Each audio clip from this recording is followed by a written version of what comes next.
The calyx canopy wore the color of cauterized copper, and everything beneath it felt as if the day had been holding its breath for hours.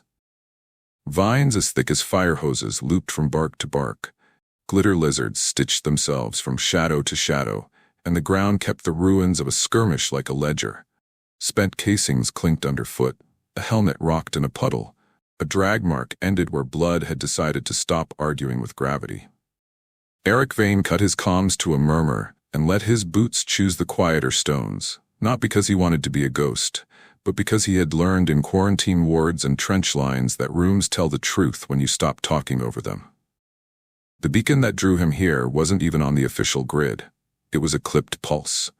A medic's kind of SOS, 3 beats and a pause, repeated with the stubbornness of a heart too proud to fail publicly. He pushed a frond aside, and the clearing changed temperature the way a corridor changes tone when you step into the right one. Every insect fell an octave, the air thinned, and at the center of the circle a body lay arranged by collapse rather than ceremony. She looked like a story people tell to scare themselves into discipline. Sivara of House Kernash, the Emperor's shadow blade, crest inked along the jaw like a warning label, twin thigh scabbards empty and accusing, one shoulder cratered where a plasma dart had kissed bone and left poison to finish the conversation. Up close, legends are always smaller and more complicated. She was mud-streaked and overheated, lips split, breath trapped behind a rib that did not intend to move unless negotiated with, eyes closed, the way soldiers close them when they are trying to hear whether their blood is still being deposited in their accounts.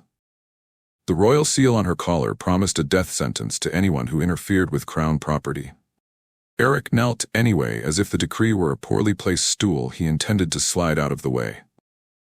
2 fingers to the neck gave him a pulse that argued but didn't lie.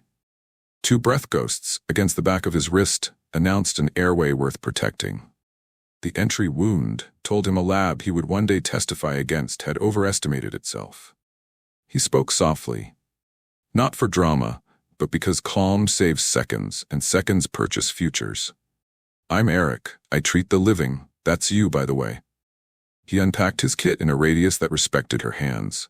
Broken weapons train nerves to reach whether you mean to or not, and narrated what would happen next like a flight checklist that had decided to be kind. Cutting fabric, he said, and the shears murmured through scorched synthweave. Irrigating, and warm saline fell in a careful river. Hypospray, anti-neuro. And the injector kissed the skin just above the wound with the authority of medicine that has argued with worse toxins and won. He removed the dart with the same care he used with splinters in children, burying the tip in a clump of wet soil, because smug poisons deserve funerals without witnesses.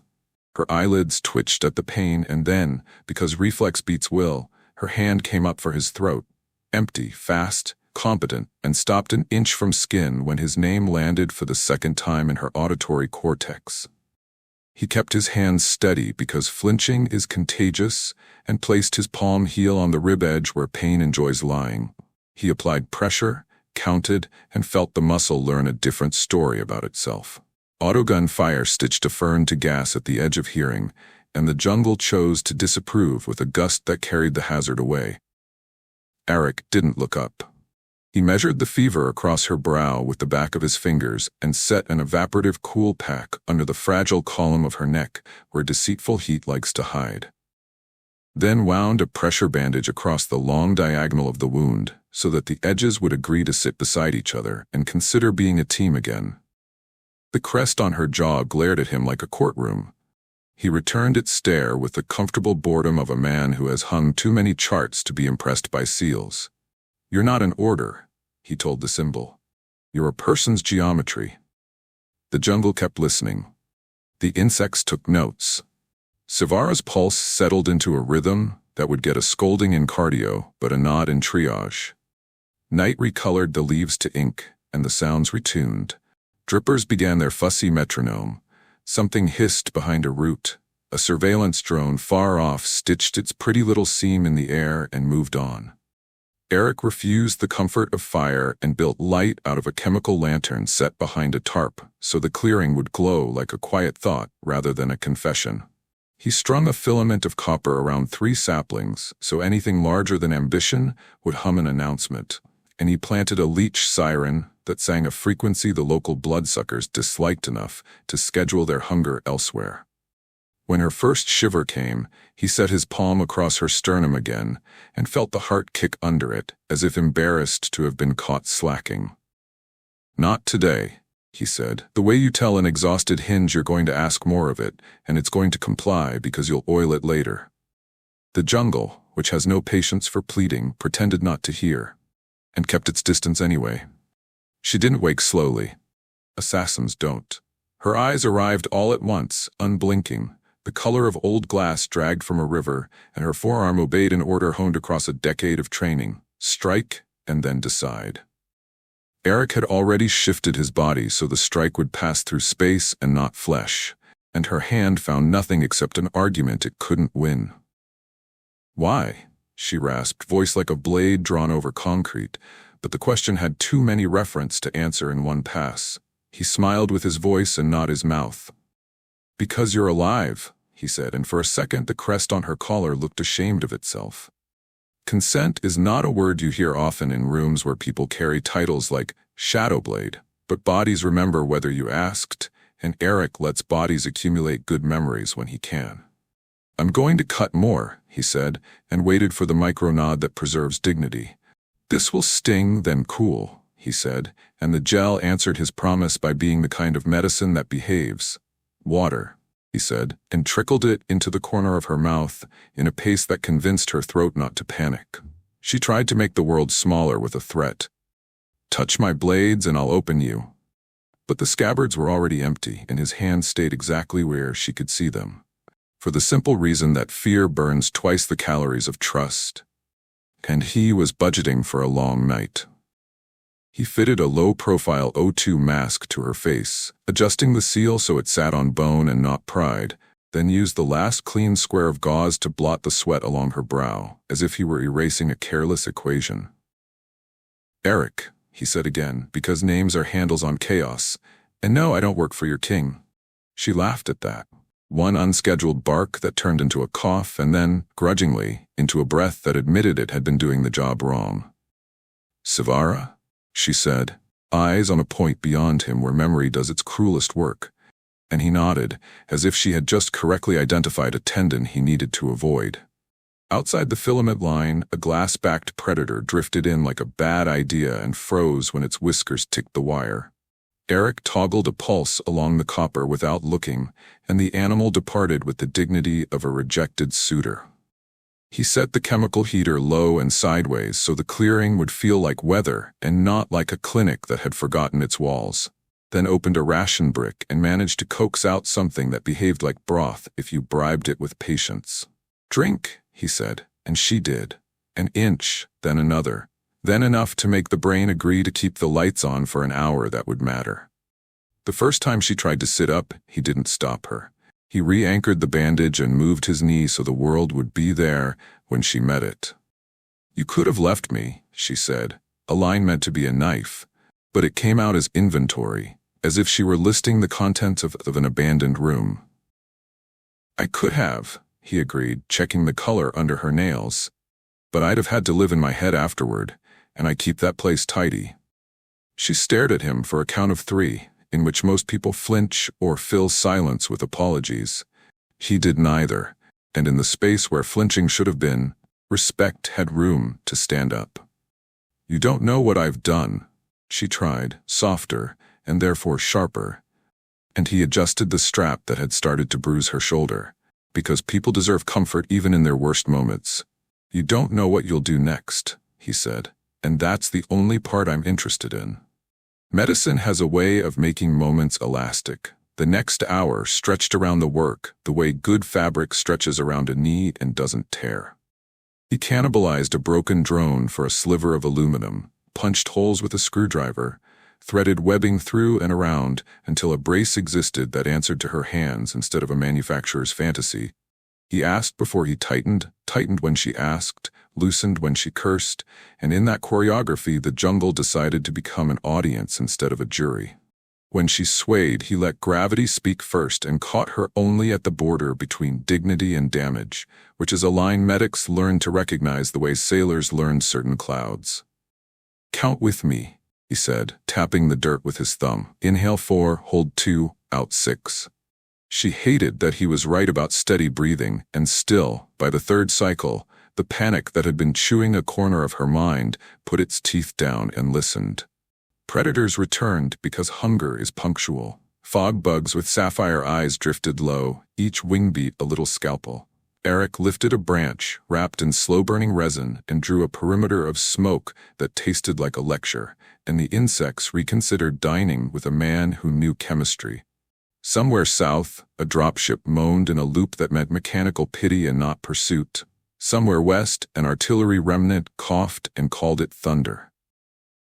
Savara watched him move like a hinge that had been oiled recently and felt, to her horror, something uncoiling where duty had taught her to keep nothing. The wish to see this man at breakfast alive, using that same absurd competence on coffee. She hid the thought in the scowl she had used on princes. He pretended not to see, because one of them needed to be good at triage. When the fever returned in a thinner, meaner shape, he was ready. Antipyretic, cloth, patience. The quiet tyranny of a voice that refuses to fight when it can convince. "Sleep now," he said. "I'll keep watch." And she almost told him she doesn't sleep when other people say so, and then discovered her eyes had defected to his side. He sat with his back to a wrecked strut and built a list on his thigh with a stub of pencil. Real antibiotics when he could steal them from a barge, a proper brace, food that didn't taste like a dare, a plan for when the king's men realized their blade had refused to be a statistic. The rain started the way it always starts on Helix, loudly, as if it had been waiting backstage to find its cue. The tarp picked out a rhythm. The copper filament hummed once under something's weight, and then, politely, went quiet. Eric watched the pulse at Savara's throat, even out between one drip and the next, and allowed himself a breath that didn't feel borrowed. Dawn blurred into the clearing with the authority of an officer who has earned it, and she woke to find him smudged with dirt, ear bandaged where a dart had skimmed, hands clean in the way good hands are. "We try standing," he said, as if offering coffee, and set the brace by her hip with the respect you give a tool that will take part of your life and make it lighter. She hated the shape of the day and stood anyway. The first rise was all noise, the second had meaning, the third was work, and by the fourth her weight understood where to go. "Why do you keep saying we?" she asked, breath ragged but usable. He met her glare without being burned. "Because I'm not your owner, your judge, or your story," he said. "I'm your medic, and I don't abandon patients." By late morning, the clearing had learned the shape of Eric's work, and work is a kind of weather rooms, remember. He rebuilt the brace with a strip of shuttle rib he'd pried from a blown fuselage, punching neat holes with a screwdriver and lacing webbing until the frame answered Savara's shoulders rather than a factory's guess about perfection.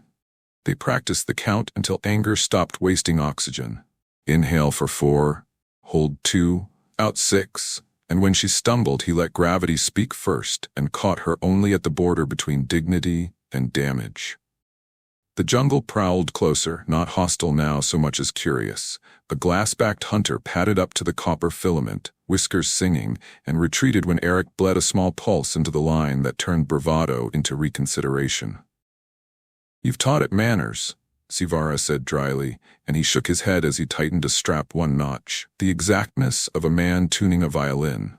"I've taught it expectations," he answered. "Manners will negotiate tomorrow." Tracks appeared where tracks shouldn't, the shallow scoops of boots that think crouching is a personality. He smelled solvent where plants should have had the last word and heard a click 2 ridges off that no bird would own. Bounty men then, not royal, just opportunists who know a crest is a lottery ticket and a rumor of a human medic doubles the pot. Savara's jaw set the way a trap sets when pride has had enough. Her hand drifted toward the scabbard that wasn't there and flexed into a fist instead.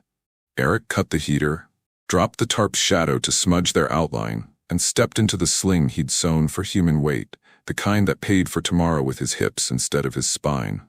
"If I say down, it's for your airway, not my hero story," he said. "If I say run, I mean, walk like you own the ground and let me carry the argument. They found them at the old shell pit, 3 men with rifles that had been cleaned for the occasion, and a woman whose posture advertised a conscience she was trying very hard not to hear. "Stand clear of the asset," the tallest announced, mispronouncing both words and purpose, "and we'll let you leave with what you can carry."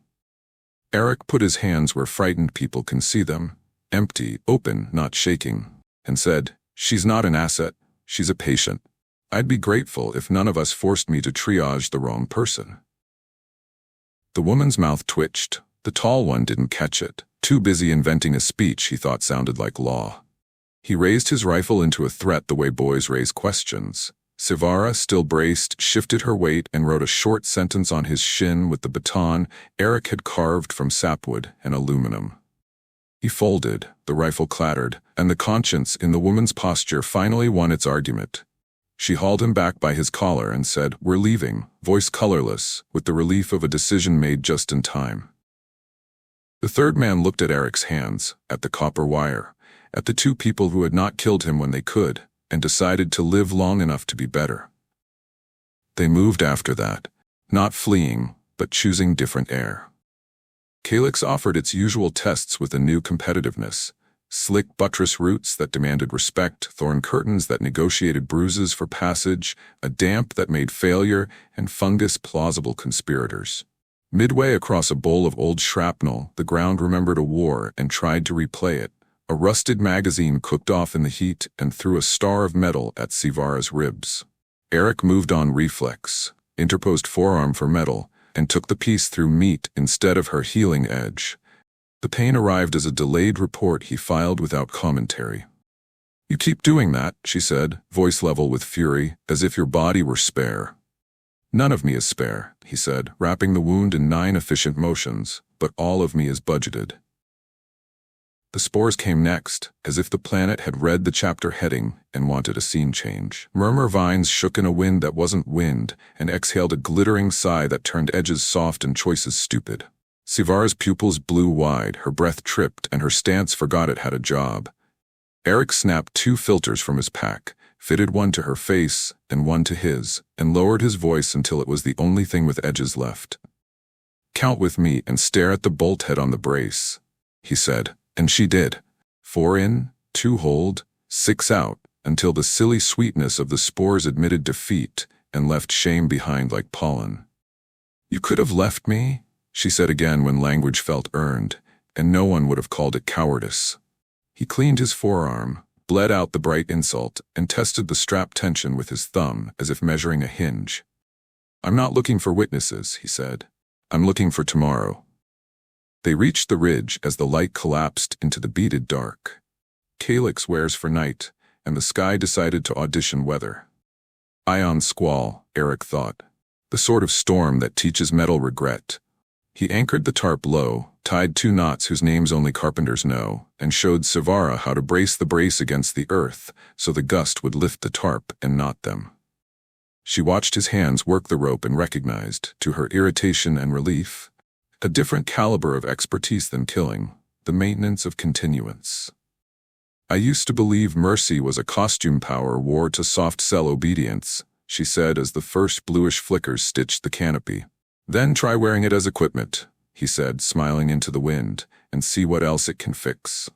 Sometime after the storm stripped the trees of their arrogance and before the moon remembered its job, a scout drone skimmed the ridge with the lazy entitlement of machines that believe they are the only audience. Eric didn't call down. He caught the net of his own shadow and threw it into the drone's lens by pitching his foil blanket like a clumsy flag. The sensor loved the mirror and fell in love with itself. Its shot kissed foil instead of flesh and flung itself into a boulder with a noise like punctuation. Sivara didn't praise him. Praise is expensive in her currency. But as the drone's broken eye smoldered and the storm rinsed the clearing clean, she reached for his bandaged forearm, checked the wrap with an assassin's precision, and tightened the knot 1/2 turn. "We go to the river at first light," she said. "I can buy us a kind of law there." Dawn arrived underpriced and overbright. The river's skin turned to hammered tin by a sun that had decided to earn its keep. The old ferry path announced itself in small, honest ways. Reed banks broken where rope once bit, a ring of iron sulking in mud like a retired guard, splinters of plank that still remembered salt. Savara directed them with spare gestures, the kind of economy that comes from never having been allowed to waste anything. And Eric let her own the map, while he owned the physics. He built a raft out of logs that did not approve of him, a mylar sheet that liked pretending to be water, and straps that made his hands smell like old factories. It held for 3 breaths, then for 10, and then he decided they had spent enough luck on testing. Midstream, the current found the raft's weak opinions and tugged, and they learned together how to be an animal made of 2 bodies that does not tip when insulted. The first reception committee waited on the far bank with polished rods and polite faces, the kind of welcome that smells like paperwork rather than bread. An adjutant, in a coat that had bullied its tailor, announced in the tone used for funerals and compliance checks, "By decree of His Imperial Majesty, the Shadowblade designated K-17 will be remanded to palace custody. Any human interference constitutes trespass." Eric stood where the bank could see his empty hands and said the most treasonous thing a medic can say in a room full of nouns. "I treat the living." The youngest soldier's eyes flicked to Savara's brace, to Eric's bandage, to the copper filament coiled in his pack. The rods hummed their hunger for electricity. The river licked the bank with the bored patience of old law. Savara stepped onto the mud, not as an apology but as a claim, and placed her palm on the baton she'd refused to call a weapon. "If you call me property again," she said without raising her voice, "learn what it costs to be wrong on the wrong day." That should have been the cue for force. Instead, it was the cue for doubt. The adjutant was a career of tidy rooms and found himself accidentally outdoors. He lifted a hand he had been trained to lift when a situation required a symbol and discovered his fingers preferred to hold a door. "Stand by," he muttered to the rods, as if electricity were a subordinate, and tried a softer cruelty. "The human will be questioned and released." "No," Eric said, not because he enjoys saying it, but because a room's geometry changes when someone remembers how to refuse. "The moment I walk behind your doors, the air will go sour with your incense, and the questions will outvote the answers." He lifted his chin toward the arch of black stone half hidden by vines 40 paces upriver, a relic Savara's eyes had already found. "We'll take sanctuary." The arch was older than the crown and smarter than most laws, a pilgrimage threshold cut by hands that understood the fragility of arrival. The first rule was carved in 6 languages and 15 mistakes. Any who pass beneath seeking breath outranked title for the length of a day and a night. The second was practical. No weapons raised within earshot of chime wire. Savara touched the inscription with 2 fingers, the way a woman greets an elder she didn't know she missed, and walked through.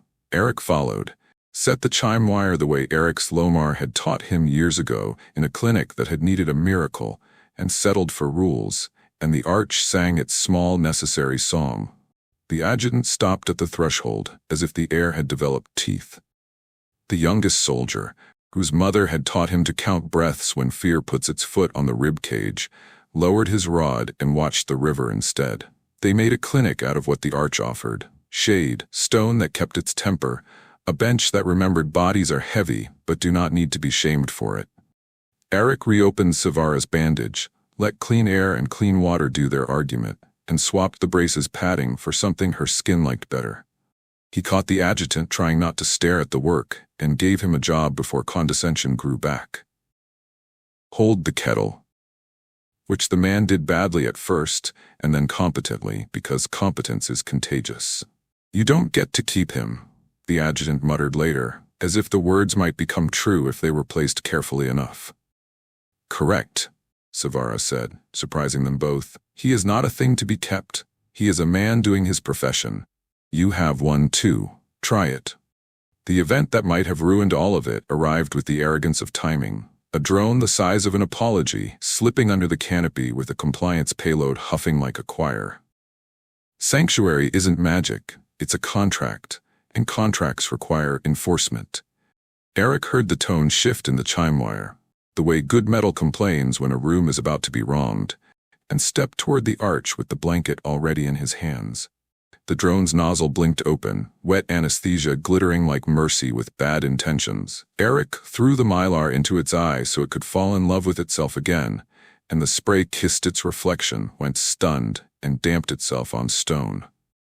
Setri would have laughed if she'd been there. The youngest soldier did instead, probably for the first time in uniform.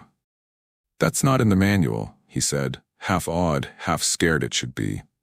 They waited out the decree's tantrum together, which is how strangers become citizens of the same hour. The adjutant, stuck at the threshold, surrendered dignity for usefulness and turned the kettle spout the right way. A grandmother in a riverboat saw the arches chime and brought a pot of stew because sanctuary is everyone's job and food is its first article. Eric wrote numbers on his thigh with a pencil nub, as if tallying oxygen and kindness on the same page were sane. Savara dozed and woke and didn't startle when she saw the adjutant's hands doing work instead of orders. When dusk found them, the arch made its last sound, a low, satisfied clink, and the day's truce matured into something like precedent.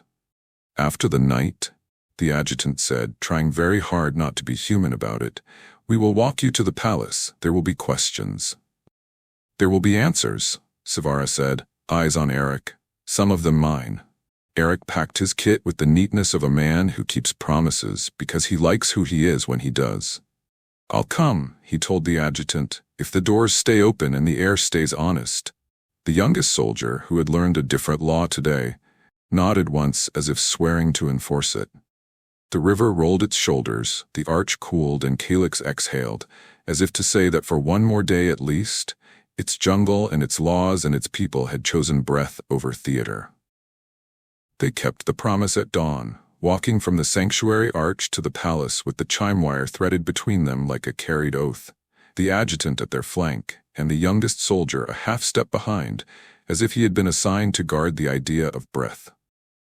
The palace had been built to bully voices into echo, but Eric laid a palm to the nearest intake as they crossed the threshold and tasted perfume where oxygen should be, then snapped the panel with his knuckles and bled steam from a janitor's kettle until the aerosolized obedience turned to damp embarrassment on the tiles.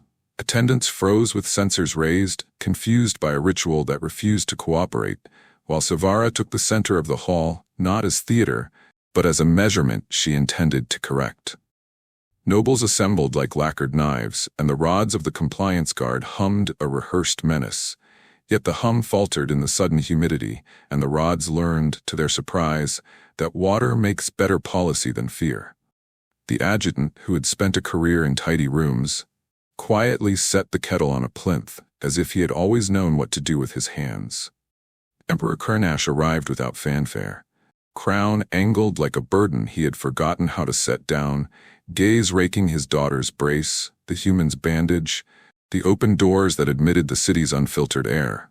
And when he stopped beneath the chime wire, someone had strung over the arch. He took off his boots, because even a sovereign knows which thresholds will not negotiate. "You defied my maps," he said to Eric, voice as level as a drawn bow. "You abandoned my life to a statistic," Savara answered for herself before any court could translate, and the word statistic made the hall cough as if it had swallowed a splinter. The hearing began like a duel and turned, by increments, into maintenance. A clerk tried to read the law that calls assassins assets, but the term could not survive the chime wire's tone.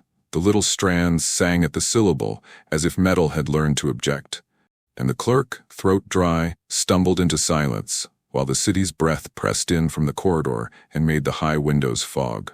Eric set his notes on a nurse's tray, as if the tray had always been part of the dice, and read out the only chain of custody that mattered. Oxygen saturations that improved when asked, a fever that agreed to stand down when consulted, the precise angle at which a brace stops bruising a shoulder. The exact moment a jungle stopped feeling like a jury and started behaving like weather. He named each step as if calling witnesses who had no reason to lie. 2 courtiers tried the old trick in the galleries, snapping glass vials under silk to make conversation faint, and Eric, already at the vent again, married their plan to steam and sent it weeping into the drains. The youngest soldier, cheeks pink with the criminal thrill of competence, raised his hand unbidden to speak like a citizen, and said the rods should be sheathed, because rank is loud enough without electricity. Sevara took her turn last, not to dramatize, but because survival is a closing argument, and she described the gully without self-pity, the dart, the humiliation of being written off in elegant script, the moment a human asked before he touched her, and the way the world changed temperature when someone treated her as a person whose consent was not a performance. When she said, "I am not your property," a servant in the back let out the sort of sob that makes grown men consider resigning from bad habits. House loyalists tried subtlety once more. A zipline drone slid from a clerestory slot like a poised verdict, nozzle hissing a compliance fog meant to make mercy look inconvenient. And Eric, who had been listening with his skin for the pipe's pitch to change, flung his foil blanket into the lens so the machine fell in love with the wrong reflection and sedated its own ambition. The crowd flinched, then laughed, and the laughter did something honest to the room's geometry, turning the throne from a cliff into a chair. Kernash watched the comedy play out with a long, private fatigue, and then surprised the court by asking the only useful question left. "If I am no longer the kind of king who can keep you by calling you an asset, what kind must I be to deserve you as a citizen?" The adjutant breathed out as if unstrapping a history.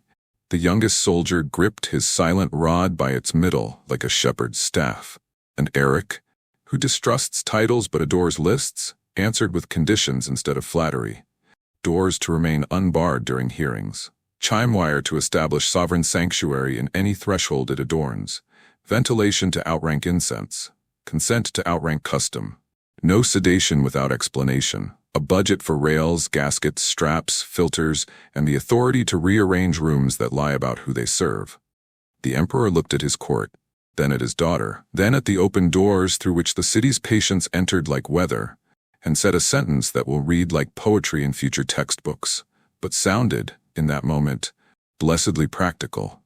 Write it down and make it expensive to ignore. The city heard the signatures before it heard the bells. Scribes scratched new law onto old paper and discovered their wrists correcting their diction into clarity. Guards stood at ease because their captain told them sanctuary counts for them, too. A woman from the river district pushed 2 steaming cups into the hands of people who had never been handed anything by strangers, and taught them how to hold something hot without dropping it. Eric took a step back from the dais and almost left the room to the people it now belonged to. But Sevara caught his sleeve and shook her head once.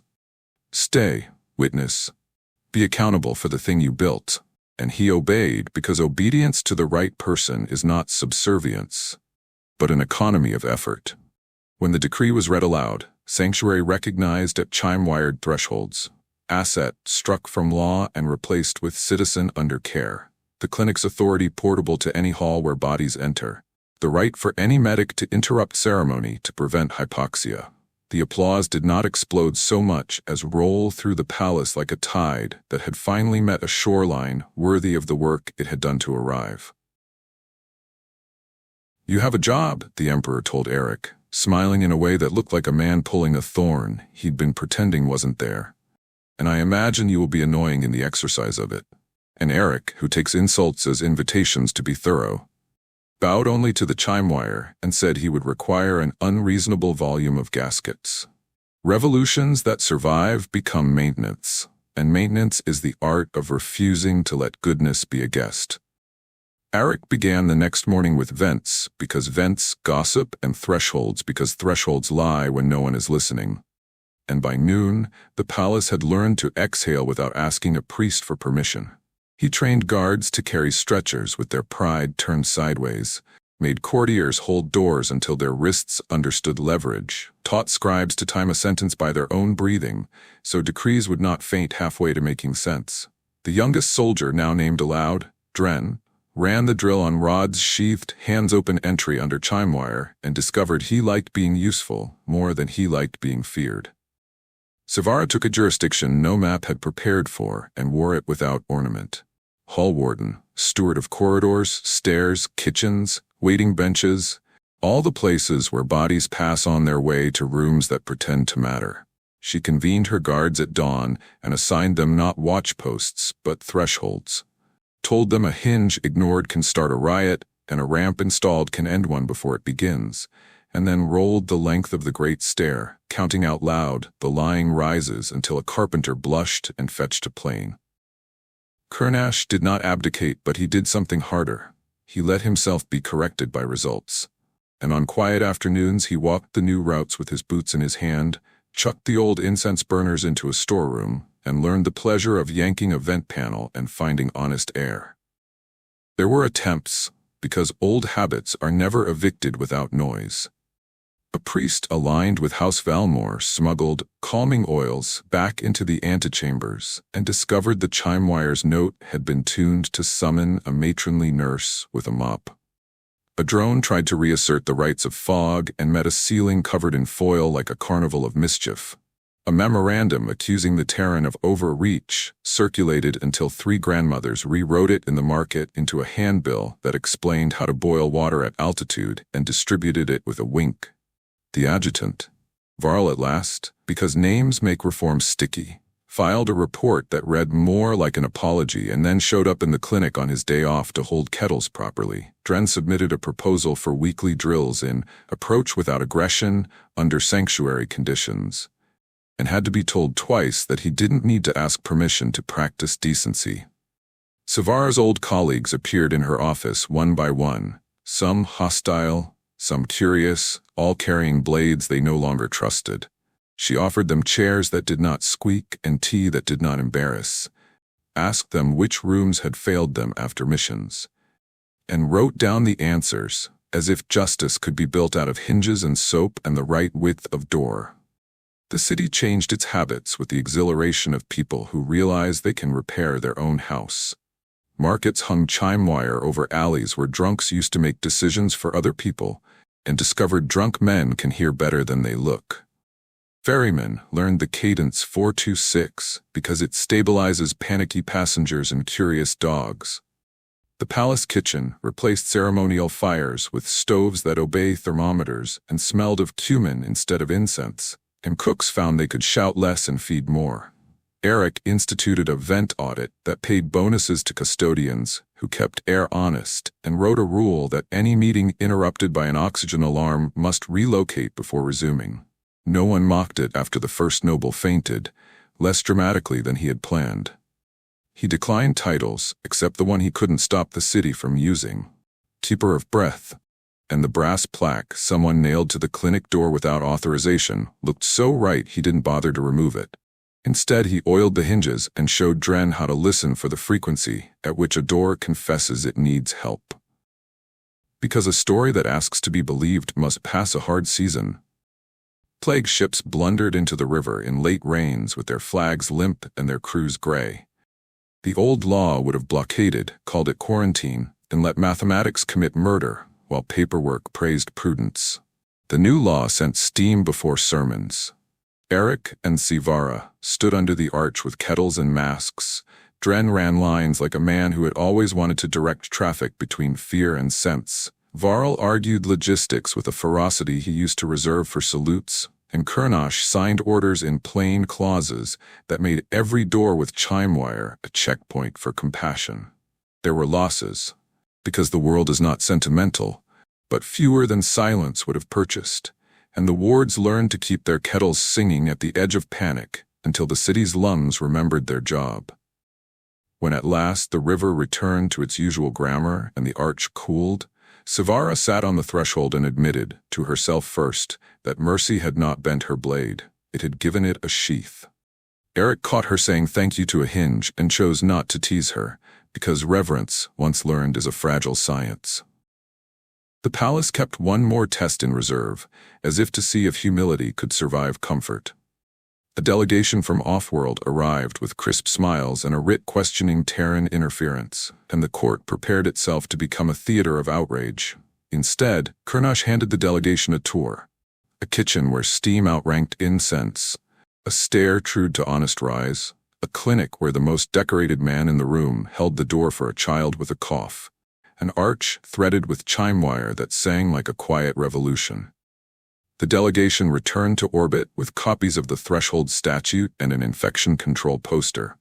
They sent a message weeks later asking whether citizen under care was translatable into their law, and whether the city would mind if they stole it. The city allowed the theft and recommended gaskets. At sunset, when the bells learned to ring for work finished rather than glory begun, Eric walked Savara through the corridor that used to host executions, and now hosted benches where tired people could sit in the same air as princes.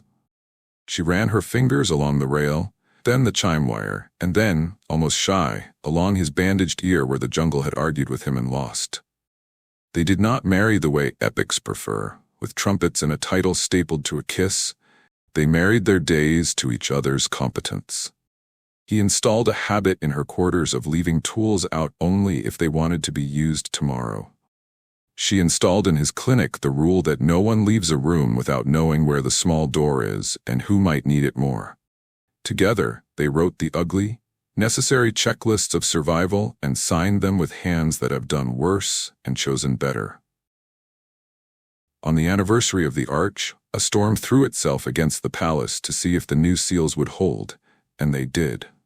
When the last gust spent itself and the kettles settled back into their domestic hymn, Kernash wandered the corridor in stocking feet, tapped a threshold with his stick, and said to no one in particular that he was grateful for the audacity of a man who had taught his house to breathe. Eric, hearing it from the clinic doorway, pretended to be busy adjusting a dial, while Sivara pretended not to be pleased that emperors can learn to say thank you without bloodshed. The city exhaled as one organism. The lichen along the arches pulsed a single approving beat. And somewhere in a ward someone began the count that has become the Empire's answer to panic: in for 4, hold for 2, out for 6, while a kettle sang the note that means tomorrow has been scheduled for usefulness.